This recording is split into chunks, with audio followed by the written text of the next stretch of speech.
এরপরে আর কোন স্টেশন নেই, এরপরে আমাদের আসল ঠিকানা, আসল বাড়ি, আমাদের আব্বা আম্মার বাড়ি, আমাদের পৈতৃক সম্পত্তি জান্নাত। সকলেই বলি সুবহানাল্লাহ। জান্নাত আমাদের আসল বাড়ি, আমাদের বাপ দাদার ভিটা বাড়ি। আল্লাহ রাব্বুল আলামিন কোরআনে হাকিমে ঘোষণা দিয়েছেন, ওয়াতিলকাল জান্নাতুল্লাতী উরিসতুমুহা বিমা কুনতুম তা'মালুন। জান্নাতীদেরকে জান্নাতে দেওয়ার পরে আল্লাহ পাকের পক্ষ থেকে ঘোষণা আসবে, এই জান্নাতীরা, এই জান্নাত তোমাদেরকে পৈতৃক সম্পত্তি হিসেবে দিয়ে দেওয়া হয়েছে। উরিসতুমুহা, মিরাস থেকে। মিরাস মানে কি? পৈতৃক সম্পত্তি। বাবা মারা যায়, সন্তান পৈতৃক সূত্রে তার সম্পত্তির মালিক হয়। তো আল্লাহ রাব্বুল আলামিন আমাদেরকে যখন জান্নাত দিবেন, তখন এই ঘোষণাটি দিবেন যে এই জান্নাতের বাড়িগুলো তোমাদেরকে পৈতৃক সম্পত্তি হিসেবে দিয়ে দেওয়া হয়েছে। কেন এই কথা বলবেন? মুফাসসিরিনে কেরাম এর অনেকগুলো কারণ উল্লেখ করেছেন। তার মধ্যে একটি কারণ হলো যে জান্নাতের এই বাড়ি তো আমাদের সকলের বাবার বাড়ি, মায়ের বাড়ি, হযরতে আদম এবং হাওয়া আলাইহিস সালামের বাড়ি। তো বাবা মার ভিটা বাড়ি সন্তানের জন্য পৈতৃক সম্পত্তি হয়ে থাকে। এই জন্যে আল্লাহ পাক এই ঘোষণা দিবেন। আমার প্রিয় ভাইরা, এই হলো আমাদের জীবনের সংক্ষিপ্ত সফর সূচি। আমাদের সফর শুরু হয়েছে রূপ জগৎ থেকে, সফর শেষ হবে আমাদের আসল বাড়ি, আসল ঠিকানা জান্নাতে গিয়ে। আল্লাহ রাব্বুল আলামিন আমাদের সকলকে অতি নিরাপদে, অতি সহজে আমাদের আসল বাড়ি জান্নাতে পৌঁছার তৌফিক দান করুন। মুহতারাম হাজিরিন, এখানে সংক্ষিপ্ত ভাবে দুইটি প্রশ্নের জবাব এসে গেছে। ছিলাম কোথায়, যাব কোথায়? দুই প্রশ্নের জবাব পেয়েছেন তো? ছিলাম কোথায়, যাব কোথায়? ছিলাম রূহ জগতে, চলে যাব কোথায়? সবাই বলতে হবে জান্নাতে। বলেন কোথায় যাব? সবাই বলেন জান্নাতে যাব, জান্নাতে যাব।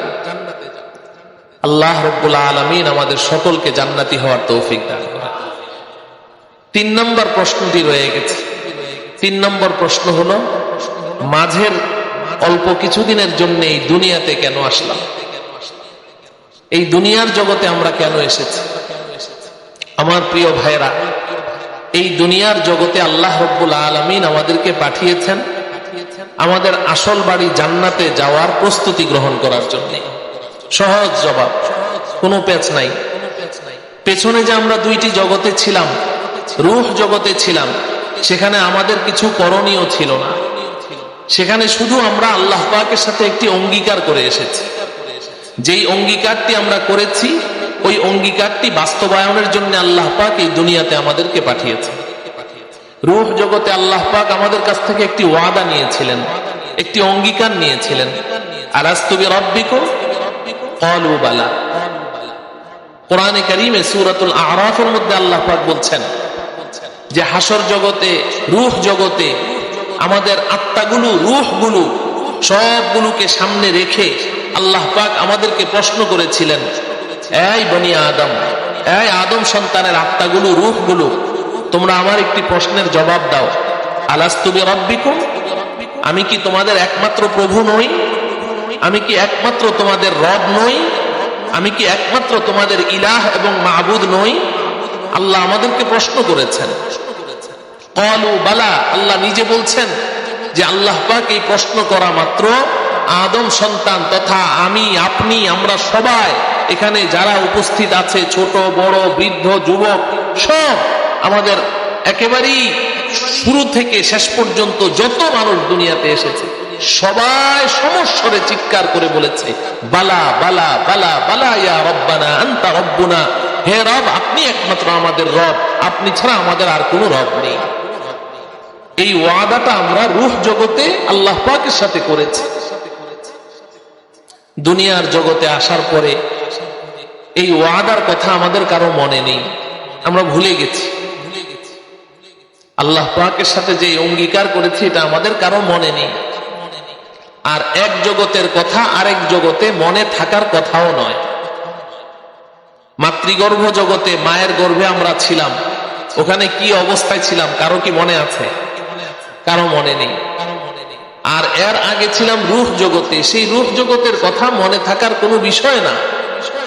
কিন্তু আল্লাহ রাব্বুল আলামিন তো মাঝে মধ্যে ব্যতিক্রম কিছু ঘটনা ঘটিয়ে তার কুদরতের মুজাহারা করেন, ব্যতিক্রম ঘটনা ঘটিয়ে দেন।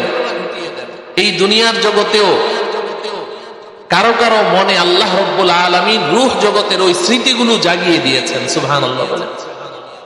নবীজি সাল্লাল্লাহু আলাইহি ওয়াসাল্লামের প্রিয় জামাতা, ইসলামের চতুর্থ খলিফা হযরতে আলী রাদিয়াল্লাহু তাআলা আনহু, তিনি বলেন, রূহ জগতে, আত্মার জগতে যেদিন আল্লাহ রাব্বুল আলামিন আমাদের কাছ থেকে অঙ্গীকার নিয়েছিলেন, আহদে আলাস্তু, এই অঙ্গীকার নেয়ার সময় ওই রূহ জগতে আমার ডানে বাঁয়ে সামনে কে কে বসা ছিল আমি এখনো তাদেরকে চিনতে পারবো। হযরতে যুন্নুন মিসরি রহমতুল্লাহি আলাইহি, আল্লাহ পাকের একজন বড় ওলি ছিলেন, উনি বলেন, গোয়া কে वो कल की बात है, আমার কাছে তো মনে হয় রূহ জগতের ওই অঙ্গীকারের যে ঘটনা ঘটেছে এটা আমার কাছে এত সুস্পষ্ট মনে হয় যেন এটা গতকালের ঘটনা ছিল। তো রূহ জগতে আমরা আল্লাহ পাকের সাথে ওয়াদা করে এসেছি। এই যে আল্লাহকে একমাত্র রব হিসেবে আমরা স্বীকার করে এসেছি, সবাই করেছে। ফেরাউনও সেদিন বলেছিল আপনি আমাদের একমাত্র রব, যদিও দুনিয়াতে এসে সে নিজেকেই দাবি করেছে আনা রব্বুকুমুল আলা, আমি হলাম বড় রব।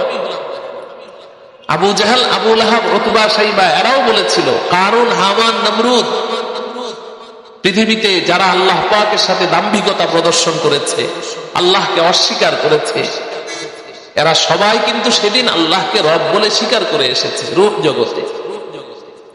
আমার প্রিয় ভাইয়েরা, তো দুইটি জগৎ পেছনে পাড়ি দিয়ে এসেছি, 3 নম্বর জগতে আমরা এখন আছি, দুনিয়ার জগতে।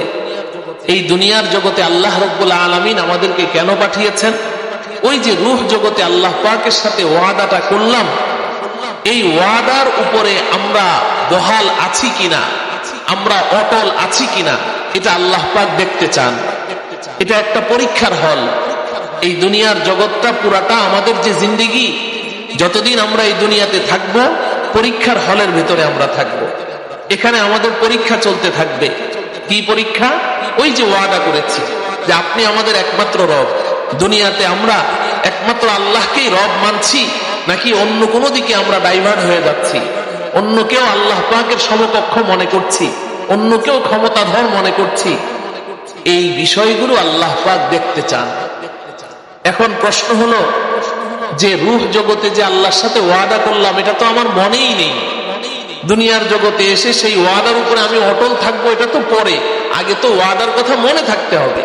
আমার তো ওয়াদার কথা মনেই নেই, তাহলে আমি দুনিয়াতে সেই ওয়াদার উপর অটল থাকবো কি করে? এই প্রশ্নের জবাব হলো যে এই দুনিয়ার জগতে আমাদেরকে পাঠানোর পরে আল্লাহ রাব্বুল আলামিন ওই রূহ জগতে আমরা যে আল্লাহর সাথে ওয়াদা করেছি, ওই ওয়াদাটুকু স্মরণ করিয়ে দেওয়ার জন্যে আল্লাহ রাব্বুল আলামিন আমাদের সামনে 2টি ব্যবস্থাপত্র পাঠিয়েছেন। কয়টি? এই এখন থেকে আমার কথাগুলো মুখস্থ করবেন। রূহ জগতে যে আমরা ছিলাম, আল্লাহ পাকের সাথে ওয়াদা করে এসেছি, সেই ওয়াদার কথা স্মরণ করিয়ে দেওয়ার জন্যে আল্লাহ রাব্বুল আলামিন আমাদের সম্মুখে কয়টি ব্যবস্থাপত্র পাঠিয়েছেন? কয়টি? 2টি ব্যবস্থাপত্র পাঠিয়েছেন। এই 2টি ব্যবস্থাপত্রের মাধ্যমে আল্লাহ রাব্বুল আলামিন আমাদেরকে রূহ জগতের কৃত অঙ্গীকারকে স্মরণ করিয়ে দিয়ে এবং এই রূহ জগতে যে আল্লাহর সাথে ওয়াদা করে আসলাম, এই ওয়াদার দাবি কিভাবে পূরণ করা যাবে, সেই ওয়াদা কি কি কাজের মাধ্যমে রক্ষা করা যাবে, এই সমস্ত ব্যবস্থাপত্র আল্লাহ রাব্বুল আলামিন কয়টি জিনিসের মাধ্যমে পাঠিয়েছেন? 2টি জিনিসের মাধ্যমে। যদি এই 2 ব্যবস্থাপত্র আমরা গ্রহণ করি, আমার প্রিয় ভাইয়েরা, যদি এই 2 ব্যবস্থাপত্র আমরা গ্রহণ করি, তাহলে একদিকে আল্লাহ পাকের সাথে কৃত অঙ্গীকার রক্ষা হবে, অপরদিকে এই অঙ্গীকার যদি আমরা রক্ষা করি, এর এগেইনস্টে আল্লাহ পাকও আমাদের সাথে একটি অঙ্গীকার করেছেন। সেই অঙ্গীকার হলো, আমি তোমাদের আসল বাড়ি, আসল ঠিকানা জান্নাতে পৌঁছিয়ে দেব।